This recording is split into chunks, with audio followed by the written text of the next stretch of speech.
Hey guys, it's Jonathan responding to Philly D's Appreciate Her Now. I think it's kind of ironic how you appreciate the girl eating a banana. I can't quite remember her name. Anyways, in response to what movies am I really looking forward to? Really looking forward to Iron Man, and I'm actually kind of interested to see how Last Airbender plays out. It can either be very hit or very miss, and I think it might be very miss, but I'm hoping for the best. Hopefully M. Night Shyamalan doesn't screw it up. Phil, I have a question for you. You said a lot of sexist comments in the beginning, which you're kind of known for, so I can't really rag on you for that. But I'm wondering, have you ever taken an ethnic studies class? I literally just came from one, and I'm about to finish up my 10 weeks in this class. And it's a very eye-opening experience. I recommend anybody who is in college to take an ethnic studies class. But I'm wondering, what are your personal opinions outside of the sexism and entertainment on, females in general? I mean, yes, they are a very wonderful species of person, but do you honestly back up what you say? I agree with you that beauty pageants are huge steps back when you're looking at, the fact that you have all of these people who are epitomizing, this really beautiful woman, and she ends up being really shallow, and that it's all an act. So I'm wondering, do you, like what is your ideal woman outside of looks? If looks didn't matter, which I know is a really hard thing to think about, but if looks didn't matter, what would your ideal woman embody? Sandwiches are, of course, included, so you don't need to, sandwich making skills, so you don't need to go into that. That being said, also, I'm trying to think of what else there is. Hurt Locker, I think, is one of the reasons why it won, which was brought out today in my ethnic studies class, of course, was it's the first time a female director has ever won an Oscar in all 82 years. So if you want to talk about appreciating females, that is one really big thing. So I don't know if you saw that. Congratulations to the females. And I'm wondering, you have the female movement getting leaps and bounds as far as equality goes.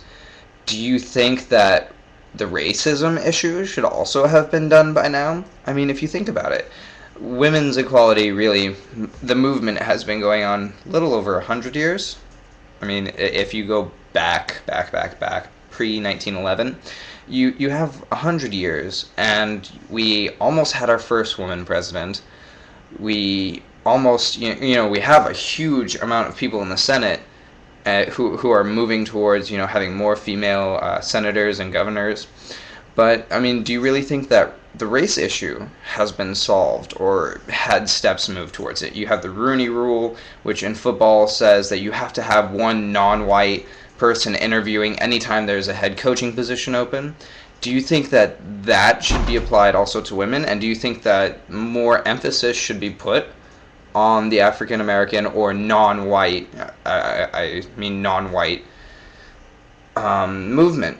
Because you really do have, it's been 300 years since since the whole racism issue started, and only in the last 25 years, 30 years with the civil rights movement, do you have, 30 to 40 years actually, 25 to 40, that spans.